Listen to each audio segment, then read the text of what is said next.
Yes, Mike. Happy New Year, everyone! Happy New Year to Okay, guys, sa mga kapatid at maraming salamat mga kapatid. Maraming salamat sa Panginoon. Tayo ngayon sama-sama na sa unang pagsama ng 2025. Praise God. Sino nito nakapupunta sa 2024?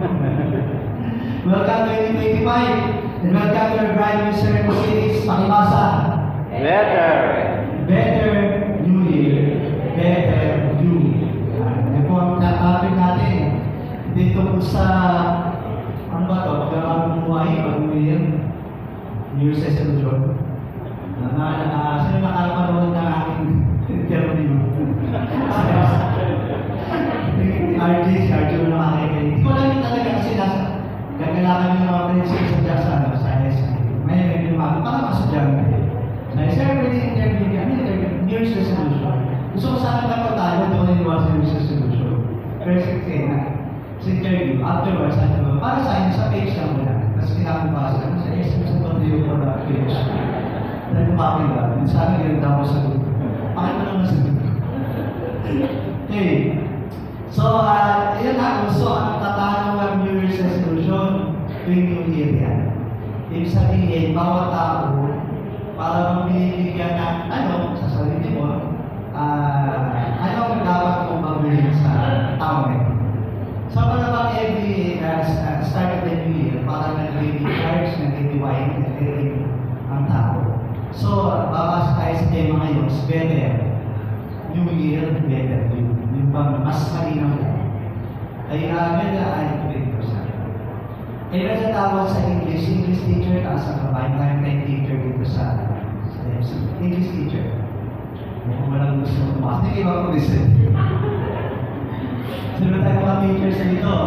So, English teacher, may natawag tayo sa subject, topic sa English, ang regular, yung comparative sa superlatives.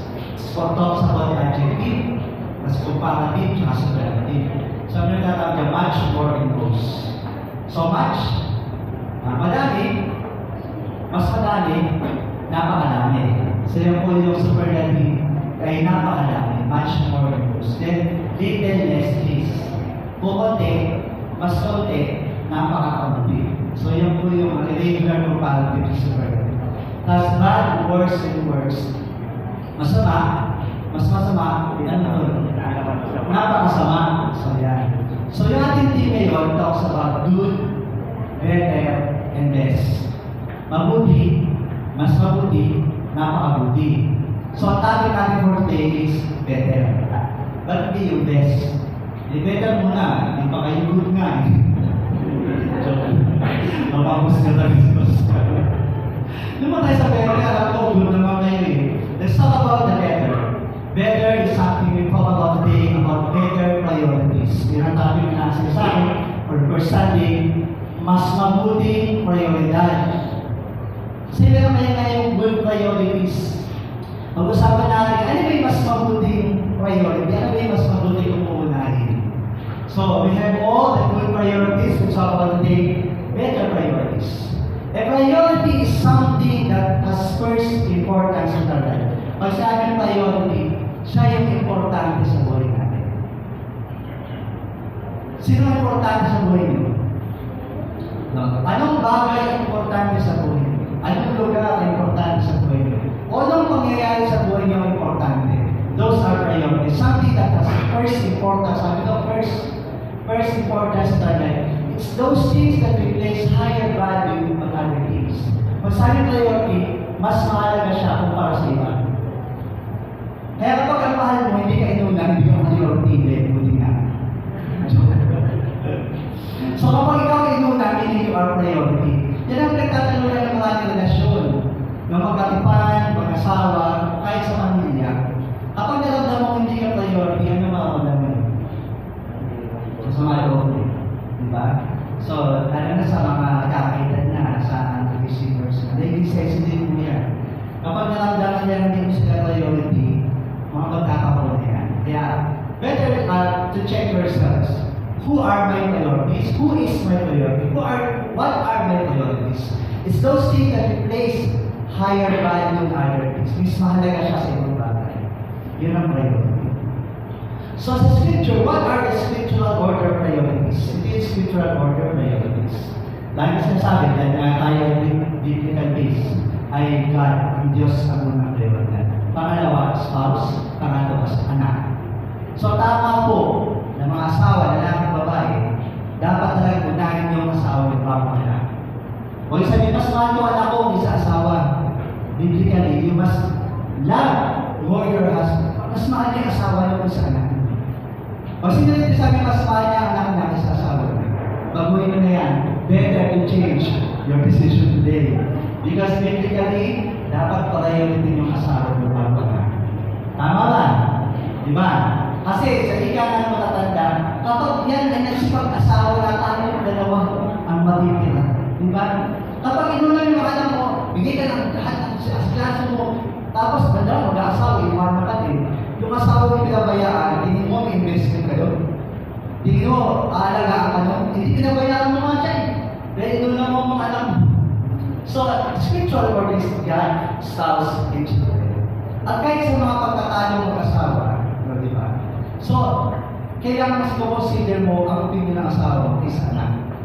Diba? Hindi yung laging anak o apo. No, they're not, they are priorities. They are priorities with God, they are spouse. Sa mga single, siyempre, wala kayong partner. So, meaning, God, your parents. So, yan. So, bilang ito, kasi ang priority para pamilya nito eh. Diyos, asawa niya, anak, at magulang. Yan. So, sila dito muna magulang bago ba yung asawa? Wala rin sa order. Di ba talagang priority ang pamilya? So, kaya nga pamilya dapat hindi yan naliligtahan ng mga ganan. So, dito ang mabuting ganan. Huwag kayo nakakawalidag ng pamilya ng asawa at mga anak nyo. Matingin nyo yung priority. Kapag ikaw hindi doon ng anak mo, hindi doon ka ng asawa, hindi that's good. Tama yun. Kisa ikaw yung una, ikaw yung gano'n binibigay, sustento, at sa asawa, mag-iiniyak, nababayan. No? It's priority. Then the extended family, then brothers and sisters in Christ, pag-alim pa lang tayo sa priority ng bawat isa. Sino ito yung muna ang mga brothers and sisters bago? Sino ito yung muna sa pastor? O yung muna ang pastor? Nakita nyo pag-alim lang ang church, ang church members. Pag-alim lang si pastor, si sister, si elder. So when the top 5 priorities, and the 7, the rest of the world. Hindi mga tao sa bus, mga tao yung magkilala, mga tao acquaintance, first time friends, mga so, those are the spiritual order of priorities. Tinalagay ng mga verses. Mas kung babasahin ng scripture, yan ang tinetema ng Biblia. Unahin natin na ay Diyos. So when we talk about better, so we talk about the best priority is what? Number 1, God is the best priority. And this time, we talk about the better priorities. Spouse at pababa. So yan ang mga priorities. How to prioritize God? Para gawin mag-priority ang Diyos. Number 1, by establishing daily habits of prayer. Masabi mo inuuna mo ang Diyos kapag ikaw ay may pagdaan. If you are not praying, pag-gising mo sa umaga, cellphone na ang harap mo. Eh, pastor, nasa cellphone ko naman ang Bible.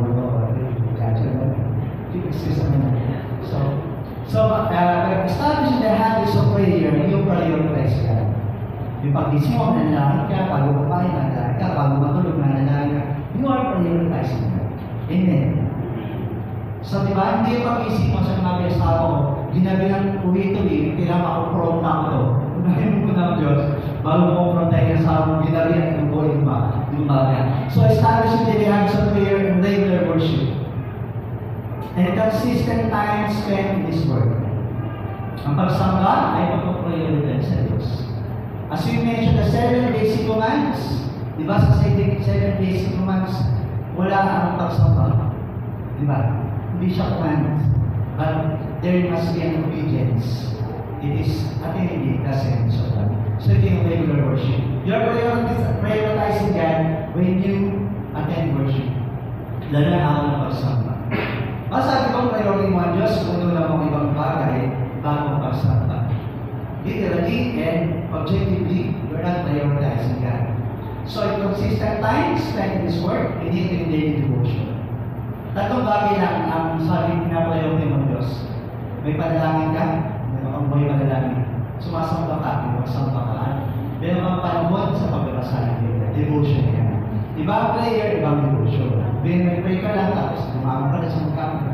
Pero yung devotion, meron kang pagbabasa ng Biblia. At may ano siya, pinakontemplate, nag-aaralan, o nireflect. At dito nakakatulong ang faithfulness. Sa mga kapakilang walang daily devotion, o walang devotion, faithfulness can help you to have a devotion life. What are the better priorities? Ano daw ang mga bagay na dapat tayo? Number one, Ecclesiastes chapter 3, verse 20. I know that there is nothing better for people than to be happy. So let's prioritize, number one, is to be happy. Priority natin dapat maging masaya. Amen? Ano ba maging masaya? Okay? Being happy, sabi ni Ecclesiastes, is to be happy. The truly happy person is happy because God showers him with favor. So ang tawag daw tunay na masaya ay masaya dahil siya ay shower. Binubulanan, tinaamunan, o binubuhusan ng Diyos ng mga pabor. And it's what we call blessed. Christians, believers of Christ, if you are more marami kang blessed, marami kang biyaya, marami kang natatanggap na galing sa Diyos, you should not call yourself lucky. You should call yourself blessed. Dapat ang Kristiyan, hindi na ginagamit ng salitang swerte ako. Okay, hindi na wala swerte. Malasyon. So, ito sa we should call ourselves blessed. Pinagpala. Okay? So, kapag ang Kristiyan ay masaya dahil sa pagkiyaya ng Diyos sa buhay niya, materially, spiritually, or kapayapaan sa pamilya, you are blessed. Pinagpala. Kaya kapag ang Kristiyan ay punong-puno na pagsubok sa buhay niya, ang tawag dyan, pinagpalo. So, Christians should be called themselves blessed when you're happy. The Beatitudes, ano yung Beatitudes? Blessed are. So, the Beatitudes all begin with blessed are. They're called Beatitudes from Latin Beatus, blessed or happy.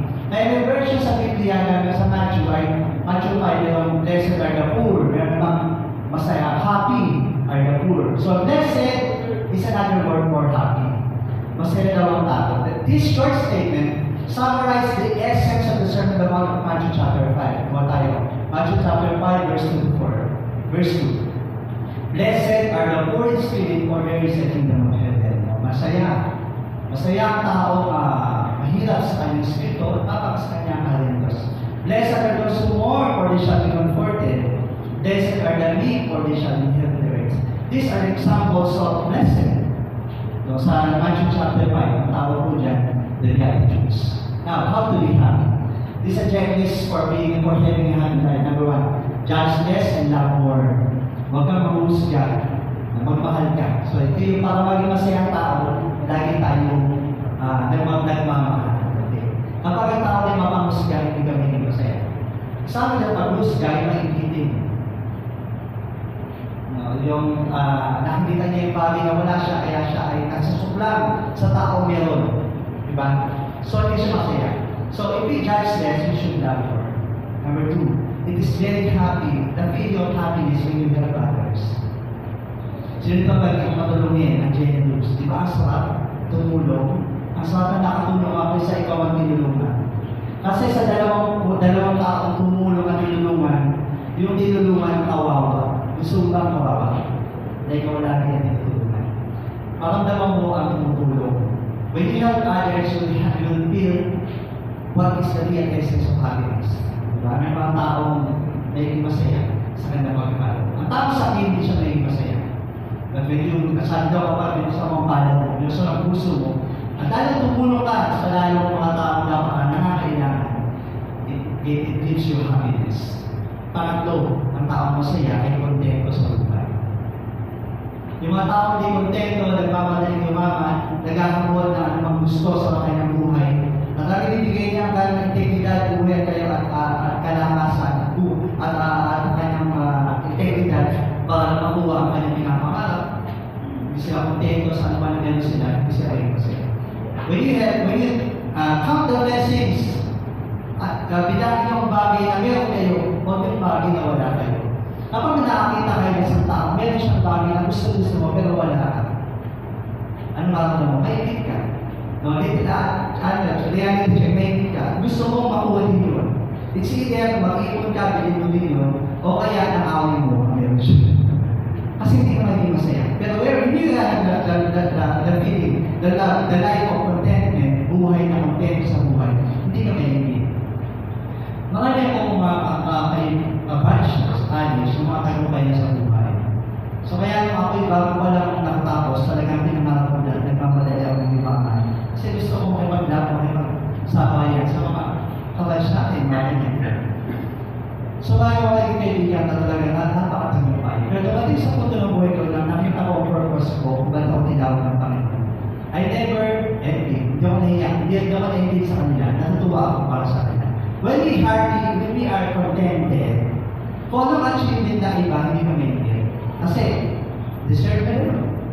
Kung meron ka ngayon, deserve mo yan. Kung anong wala ka ngayon, hindi mo deserve yun. Naman yun. Kung ba't wala ka nito, kasi siya meron yun. Kasi hindi mo deserve siya, deserve yun. Hindi ito talaga siya ginawa. Kasi totoo na talaga yung ating tinatawag na law of giving. The law of giving. So yung pagbibigyan, the law of yung batas na kapag may ginawa ka, the law of sowing and reaping, na kapag nagtanim ka, talaga may inaanyan. Dahil sa likas ng kalikasan, di ba, sa nature, kapag nagtanim ka, talaga may tutubo, di ba? So the same way with ourselves, kapag nagtanim ka na mabuti, aanin ka na mabuti. Kapag nagtanim ka na masama, aanin ka na masama. Kapag nagtanim ka ng galing, aanin ka na mabuti galing. Pag nagtanim ka na ingin, aani ka na sobrang pagkaingin. So, hindi healthy yan. So, maging content. Maging masaya sa achievement ka iba. At maging masaya kung ano meron ka. So, that is faith. How do we have life? Then, accept the situation. Tanggapin ang mga pangyayari sa buhay ka. Yung mga tao kasi hindi masaya, i-reject what is happening in their lives. Hindi na matanggap na sila ay inanggihan, na sila ay binasted, na sila ay hindi bibigyan ng pagkakataon, na sila ay na-reject o na-deny sa trabaho. So if there are rejections, accept it. No? As a part of our growing up, as a part of our yung pag-equip sa atin ng Lord. So kapag din tinagang ang mga bagay-bagay, hindi ka magiging masaya. Di ba? Sa mga pimpala, sa mga labanan, sa mga contest, kapag kayo sumali niya, dapat ihanda mo sa libo sa may sitwasyon. Either matalo pa o wala. Diba? So may mga tao hindi marunong tumanggap ng pagkatalo. Because they don't accept the situation. How to be happy? Accept the situation. Kumbaga, lay your everything to the Lord, bahala ka na, tinatanggap mo ng sitwasyon. Bakit yung mga tao hindi nyo nag-isip? Kasi nilalaman ng sitwasyon.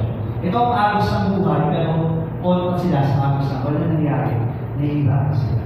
So just go with the flow. What are the better priorities? Ecclesiastes 3 verse 30. And to do good while they live. Dalawa lang ito, hindi na ito.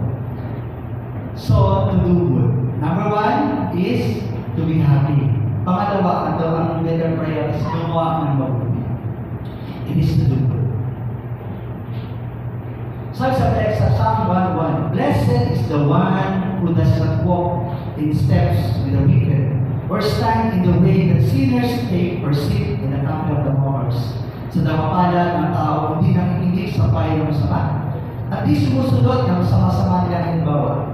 Hindi siya nakikisama sa mga pupudya, at di nakikisangkot sa gawain masama. So, ang kailangan ang paggawa ng mabuti. Ito ang magpapasaya sa atin. Mabilisan lang, 12 steps. 12 steps to a better you. Labing dalawa para maging mas mabuti ka. So, how I want it to be a better you? Ditong New Year 2024, o by good to 2024 is 2025, I should be better. How to have a better you? Number 1, be open to change. Maging bukas sa pagbabago. Ano yun, di ba?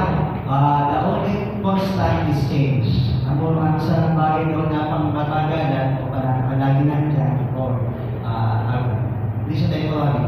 That is permanent is change, pagbabago. So, maging bukas tayo sa pagbabago. Number 2, practice gratitude. Always give thanks.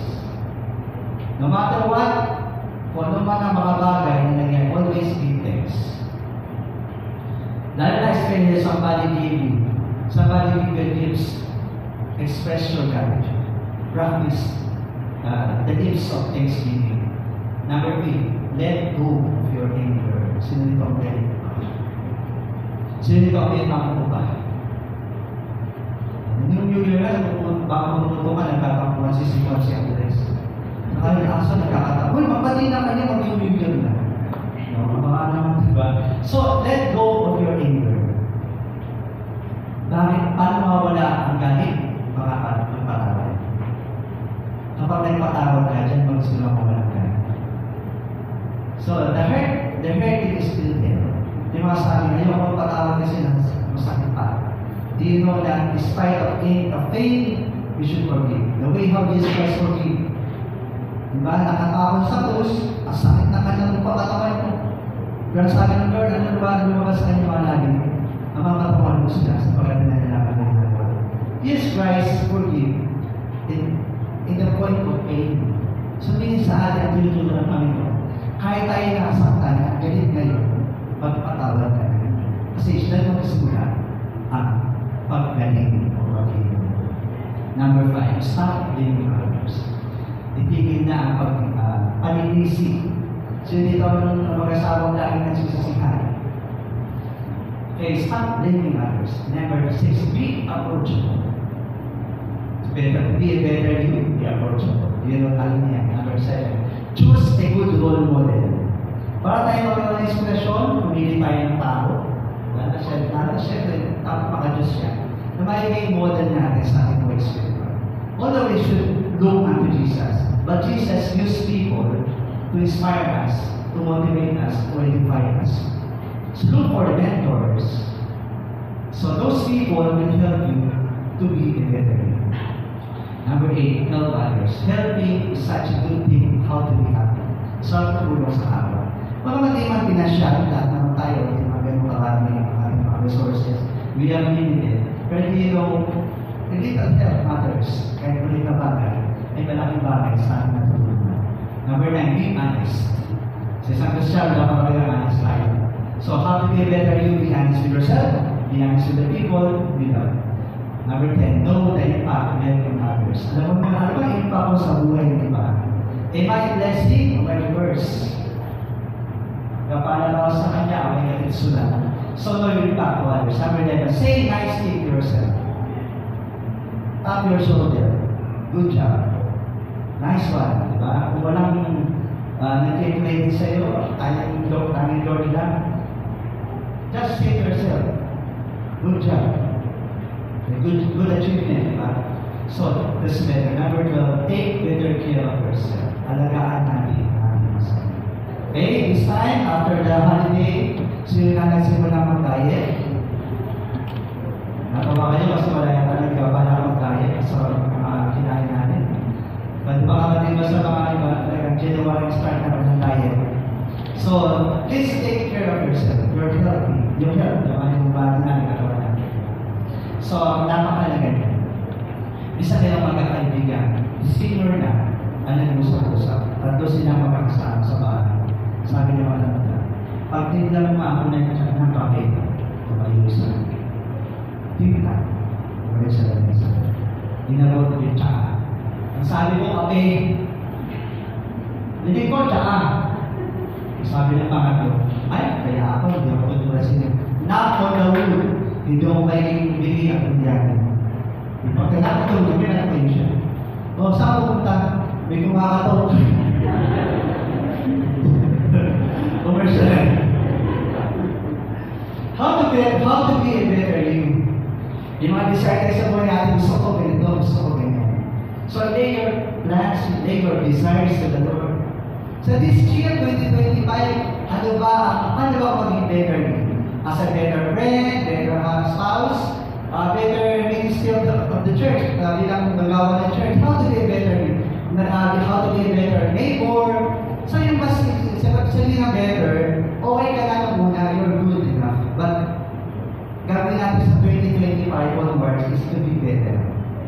Okay ka na, hindi ka bagsak, you're good. but we should now achieve a better you. Okay, let's something verse 12. I know that there's nothing better to be with people than to be happy and to do one day in the happy verse 9. Alam ko, walang pinakamabuti sa tao, kundi magpakaligaya at gawin ang pinakamabuti habang siya ay nabubuhay. So, huwag yung magkaitan sa sarili maging masaya. Okay? Although, the life of Christians, God's promise us sacrifices. Pero kapag sacrificial din, ino-offer na Lord yan. Mga may point time in your life, na meron tayong mga sacrifices sa buhay. Pero, enjoy life. Huwag yung kailangan mo sa pagpili sa Panginoon na sa kaya mga masubok, na sa kaya mga problema. Huwag yung natin yan, idudulog sa inyo yan. At kung panganila tayo pagsubok sa buhay, ilalatan natin yan. Sige, Nino, basahin mo kaya yung ilalagay niya ay gusto mo. Sabi kanya kanya tayo pinagdaan. But please enjoy life. How to enjoy life? Sabi dito, do good. Kung naman naging-enjoy sa buhay, ipapakasama ka.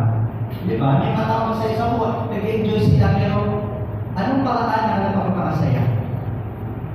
Bakit? Di ba? Hindi mabuti. Dito, ang mamiharan, isang tayo ng tao na sulat. Paano maging masaya?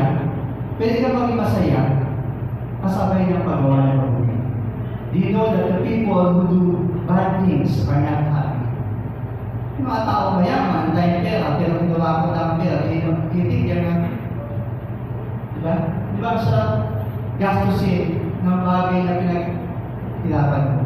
Ito pa nga, ang hirap na pumastos kapag pinagkirapan mo. Pero pag yan ay hindi mo pinagkirapan, bigay lang yan, bigay lang yan. Diba? Dahil mo that's it. So, wala daw pinakamabuti sa tao na ipagpakaligaya at gawin ang pinakamabuti habang siya nabubuhay.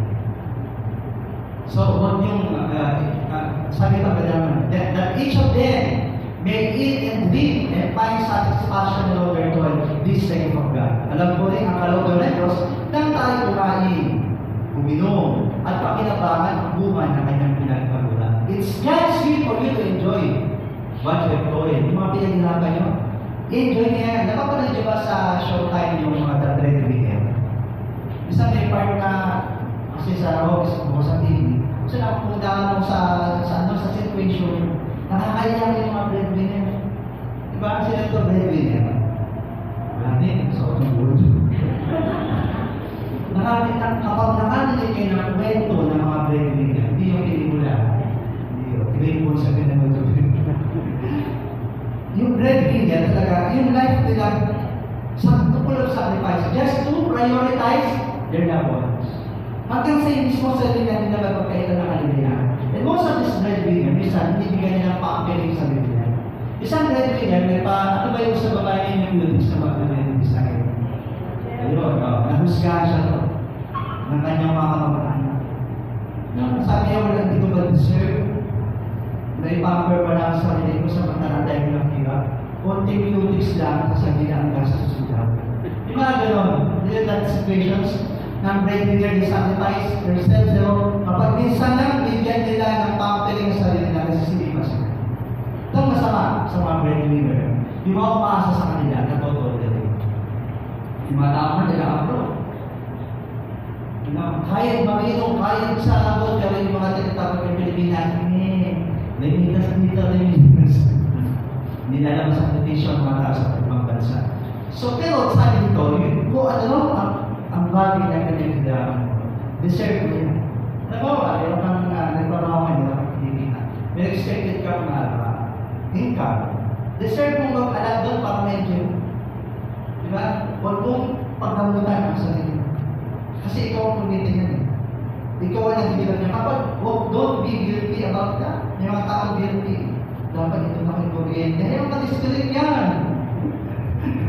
Burakay ka lang. Dahil sa mga priorities. Ito ang sabi mo sa Biblia. So don't be guilty for using what you have doing. Yan yung pinaghirapan. Pag yan yung ginamit mo sa iyong kasiyahan, bibigyan God is please, natutuwa siya para sa'yo. Kasi gusto na paano talaga maging masaya tayo. So sabi ko, nakita ay kumahit at uminom at pakinabangan ang buhay ng mga pinagpagulan. Kaya mo kumain sa Vikings, sa Matusawa, go! Diba, nakagalaman, mahalaga, hindi mo inuman yung papabayang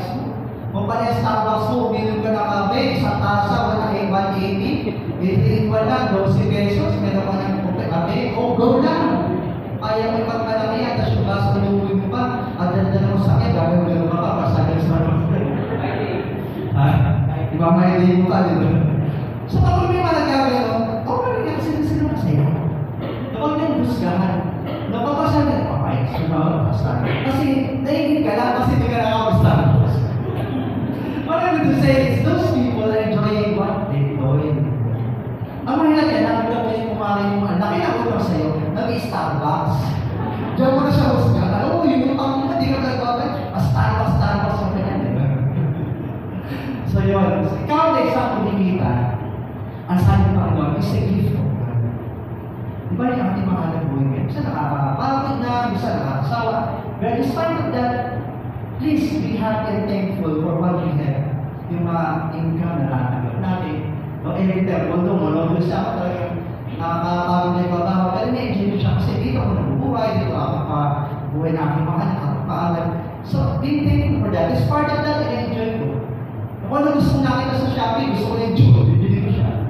So, hindi ako guilty. At least, napaprioritize ko yung aking budget. Hindi yung para lang sa'yo. Pag-balance naman tayo.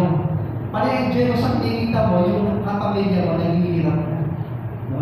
Pag pinanggalas sa anak mo, pinagsisigalin mo pa. So, what I need to say is enjoy what is proper. Ini-enjoy natin siya sa at the same way hindi tayo nagpupulang. At the same way hindi tayo namumulang. At the same way wala tayo inaantay na habang ini-enjoy natin. Kahit pa siya i-enjoy ka, pero naman nahinta ka sa pag-enjoy mo. I know what nag-i-enjoy mo. So, kalap po ng Diyos siya. Everything you see, financially, or mga moral support ng mga kaibigan, kamag-anak, it is a gift from God. Biyaya natin siya. I know that, alam kong mamamalagi ang lahat ng ginawa ng Diyos, wala nang kailangan nagdag. Wala nang dapat bawasin, kaya ang ginawa ng Diyos, upang tayo magkaroon ng tapos sa kanya. So, it's about the wisdom of God. Lahat ng nangyayari ngayon ay nangyayari ng una, hindi ng mga ganap na ulit lamang ang pangyayari. So, biblically, all these things happen. So, kaya, history repeats itself. Ikot-ikot lang po yan. Mas tawag ko na yan sa mga moda, sa mga trade, sa mga trending na mga damit, sa mga puso, mabalik na rin siya. Kasi isa yan, mga pangyayari, mga gera, mga ganyan, mga relationships, mga stories yan, ulit na lang siya. So, biblically, it's just a matter of time. Ikot-ikot lang siya. In conclusion, so finding joy in work and daily activities is not very an act of intelligence. Yung pagka-indulgence, masyado na nagkakasala ka na sa pagkakasaya. Ang paghanap ng kasiyahan sa ating trabaho, sa ating aktibidad, ay hindi yan bunga ng kasalanan. Huwag kang sa Lord dignity, but a recognition of God's gifts in our life. Kapag in-enjoy mo yung blessing ng Lord, recognition, Lord, salamat. Lord, bigyan mo kami ng magandang bahay, maintain ko to. Bigyan mo kami ng magandang sakyan, maintain, nakahalay ko to. Bigyan mo kami ng magandang anak, nahalaki mo siya. So this means to enjoy what good things God has given us is a part of recognition. Nakaranas ka naman ng day ka ng regalo, tapos nakita mo, pag-abot mo ng regalo, tinapon. Ang sakit no, means they did not appreciate your gift. Okay, hindi man harap-harap ang nakita mo, pero nalaman, naligalaw mo siya, sabi mo sa kaibigan mo, iniligalo sa kanya. Para ipinasa lang. Pero pag-resign kayo, nalatakan. Pero hindi, sa isang taon nagbigay, masakit niyo, the same thing with God. When God gave you something, recognize it, to enjoy it. Pero kapag yan, in-ignore mo lang, wala yan. So, parang hindi ka nakatuwa, do you think God will give you again? Do you think somebody, isang tao na regalo siya, nagiging ang tapos siya, hindi mo lang, do you think, uulit siya, regalo mo ka ulit? The same with God. Kaya, if you want to be blessed, continue to recognize the goodness of God in your lives. Lagi ang tingnan ang kabutihan ng Diyos. Despite of pain, despite of rejection, despite of death, sicknesses, see the beauty of God. There is a goodness of God in our lives. So, lagi po, but recognize God's eternal. Take time to see God's hand in them. So, tingnan natin. Napag-ilis ng Diyos ay nasa kanyang mga kamay. For faith group use, attention to faith group, the next question, do your life priorities match God's goals and plans for your life?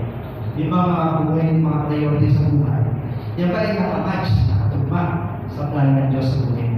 The next question, how can you minister your family by still prioritizing God? Paano mo minister ang pamilya sa same way na minister mo ang Diyos, nauna siya.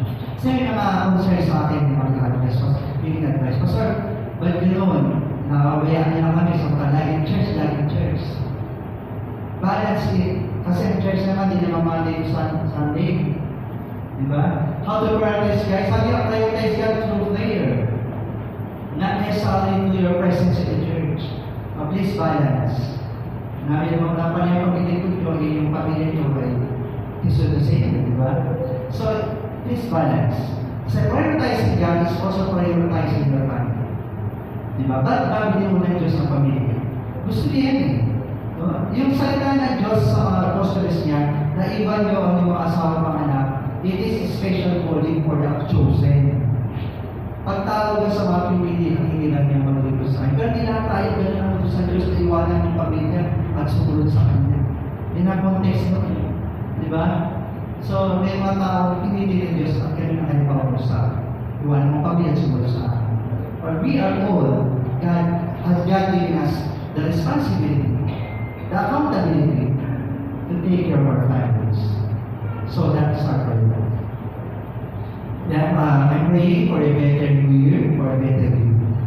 So, expect today, from now on, yung paano kayo mas mainam kaysa nakaraan.